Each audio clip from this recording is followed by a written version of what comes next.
like to tell you about parasitology of Giardia. So here I have prepared some slides on this topic. So here are my slides. Okay. So first, what we should know about parasitism. What is parasitism? Parasitism constitutes one of the most important interaction of the living world, which has wide variation in degree and in its impact on the host. A successful parasite has capability to maintain a state of equilibrium with the host so that no significant damage is caused, which affects the life pattern of the host. A truly successful parasite may obtain nutrition and shelter from a host without causing any disturbance, or so slight that can be repaired with minor functional adjustment by the host. In this type of the host parasite relationship, both survive without endangering the normal activities of either, and the host became a carrier without clinical evidence of the infection. तो parasitism इसमें एक parasite होता है जो कि दूसरे host पर आप कह सकते हैं उससे न्यूट्रिशन प्रोवाइड अपने को न्यूट्रिशन लेता है. तो पैरासिट एक जो सक्सेसफुल पैरासाइट आप कह सकते हैं वो होता है जो किसी भी होस्ट को बहुत ज़्यादा हार्म ना करे, उसको इतना ही हार्म करे कि वो कुछ एडजस्टमेंट करके अपनी बॉडी को वापस वैसे ही कर ले. सो पैरासाइट्स हो सकते हैं. तो जो पैरासाइट्स हैं वो इस तरीके के होते हैं, और जनरली कुछ पैरासाइट्स ऐसे भी होते हैं जो आपके बॉडी को हार्म इतना पहुंचाते हैं कि होस्ट की डेथ भी हो जाती है. बट जो एक आप कह सकते हैं कि एक जो अच्छा पैरासाइट होता है या अच्छा पैरासाइट होगा वो इस लेवल तक हार्म करेगा होस्ट को कि उसकी डेथ ना हो, उसमें इतने ही चेंजेस आएँ कि वो अपनी बॉडी को दोबारा से रिकवर कर ले. तो इस तरीके के जो है पैरासाइट्स होते हैं, और this whole process is called as parasitism. Means parasite का होस्ट पर डिपेंड होना. इस तरीके से जो पूरी प्रोसेस जो पूरा आपका फिनोमेना है that is called as parasitism. और पैथोजन की बात करते हैं. What is pathogen?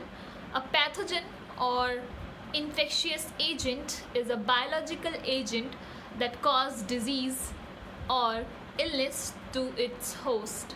The term is most often used for agents that disrupt the normal physiology of the multicellular animal or plant.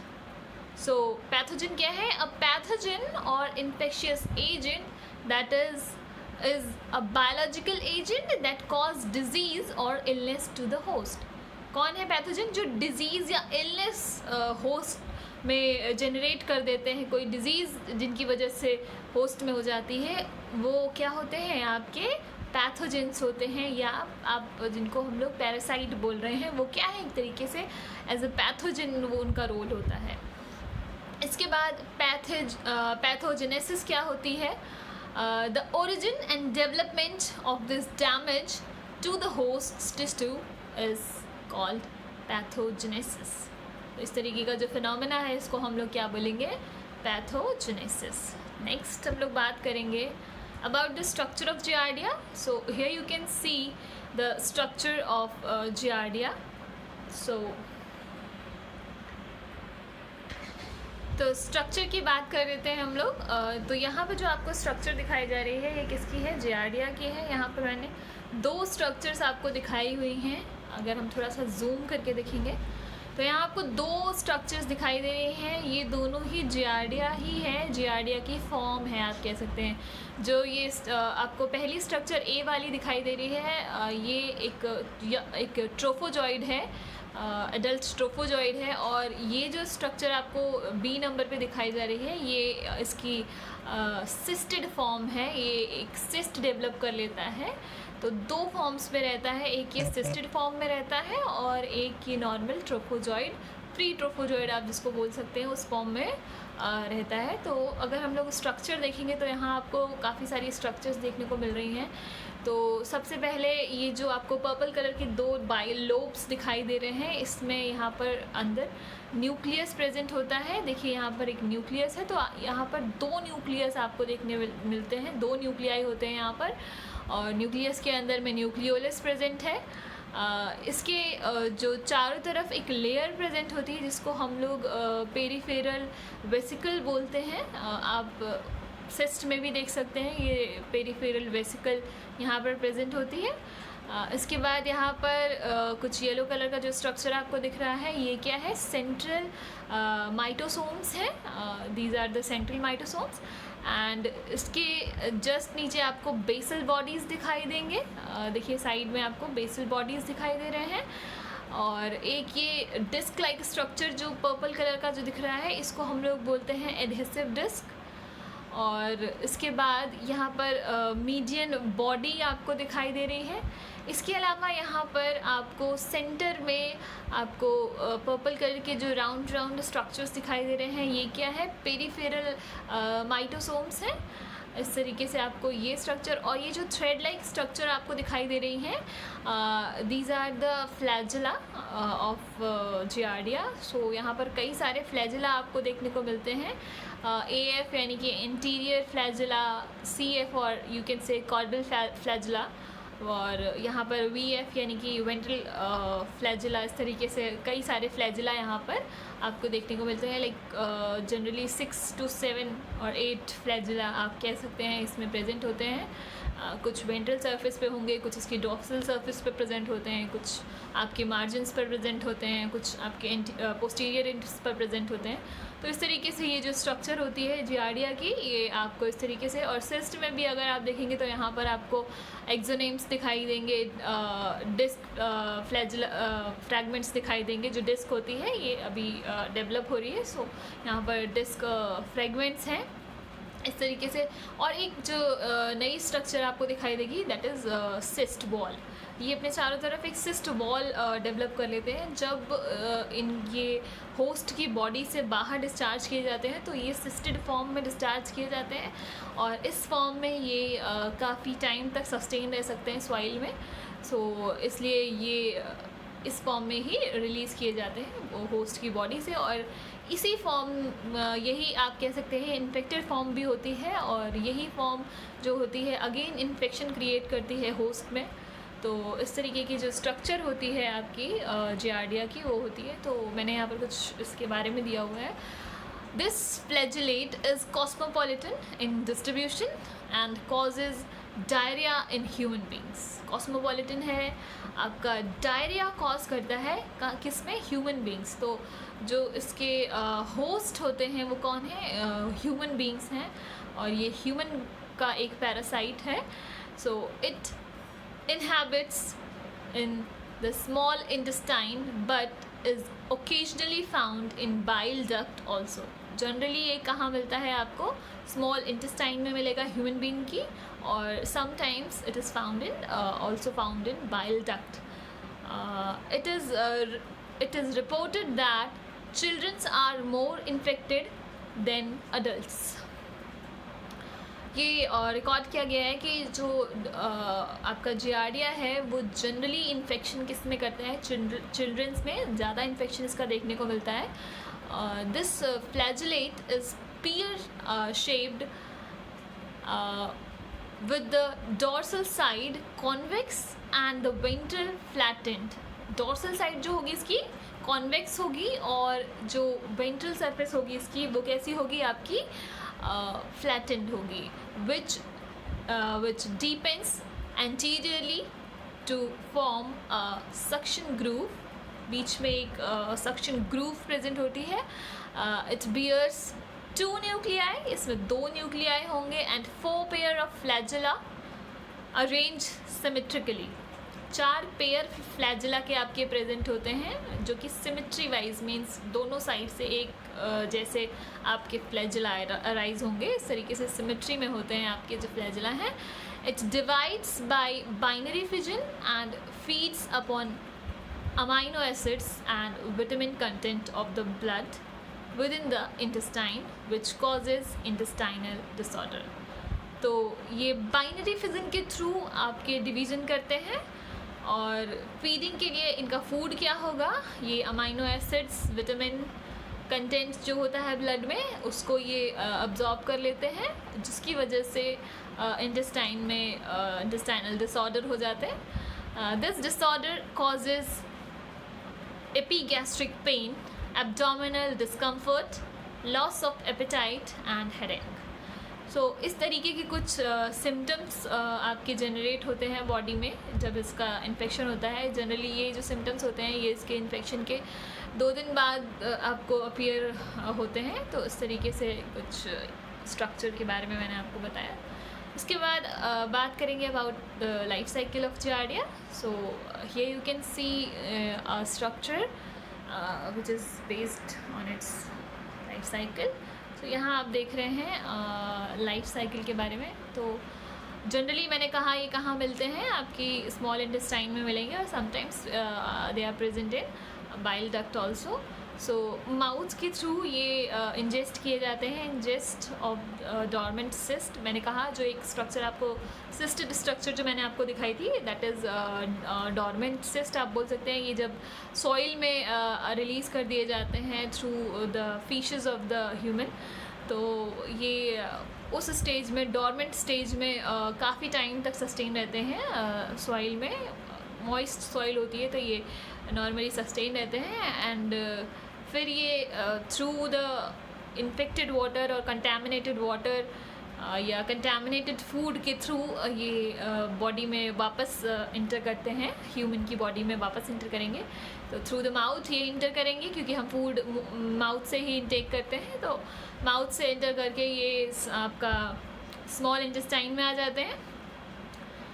Then ये यहाँ पर आकर के इंसिस्ट जो आप मतलब आपका जो सिस्ट होता है इसके बाहर, वो उसको डिज़ोल्व कर देते हैं, क्योंकि जो इंटेस्टाइन होते हैं यहाँ पर कई सारे एंजाइम्स प्रेजेंट होते हैं, तो जिसकी वजह से जो इसका सिस्ट है वो डिज़ोल्व कर दिया जाता है. तो यहाँ जो आप स्ट्रक्चर देख रहे हैं इसके बाद में ये क्या लिखा हुआ है, excystation trophozoite emerge to an active stage.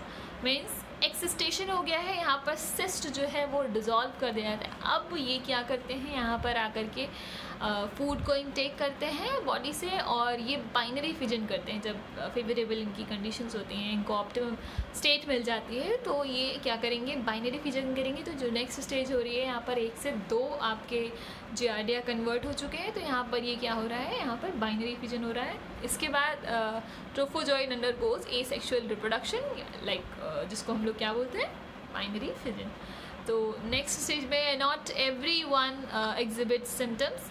हाँ, ये जब इन्फेक्शन होता है तो कभी कभी इन्फेक्शन एसिम्प्टोमेटिक भी होता है. तो जनरली कुछ आपके जियार्डिया ऐसे भी होते हैं जो सिम्टम्स क्रिएट नहीं करते हैं, but they are infect their intestine.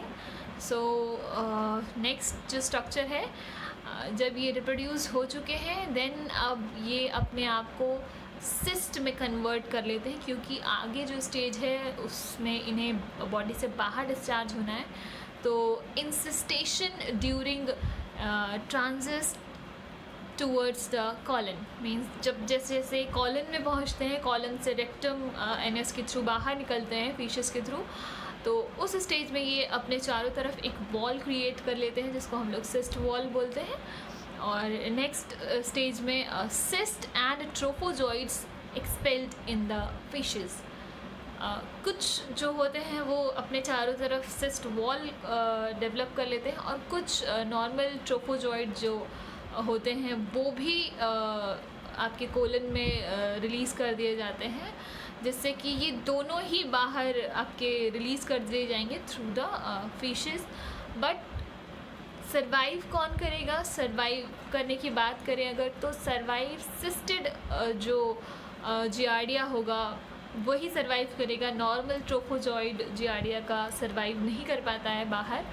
So next stage में आपको यही दिया जा रहा है कि only cyst can survive outside of the host, but normal आपका जो जियार्डिया या ट्रोफोजॉइड होगा वो सर्वाइव नहीं कर पाता है, क्योंकि इसके बाहर एक जो जो सिस्ट है, जो एक तरीके की प्रोटेक्टिव वॉल है, वो नहीं क्रिएट होती है इसके जो नॉर्मल ट्रोफोजॉइड्स हैं उनके चारों तरफ। तो यहाँ पर जो सिस्टेड ट्रोफोजॉइड्स हैं वो ही यहाँ पर आगे सस्टेन करेंगे। देन अगेन ये इन्फेक्शन करेंगे through the contaminated water, food. तो नेक्स्ट स्टेज में क्या दिख रहा है आपको? Cyst can survive for weeks two months in cold water. Generally cold water में ये कई मंथ्स तक आपको सर्वाइव कर सकते हैं।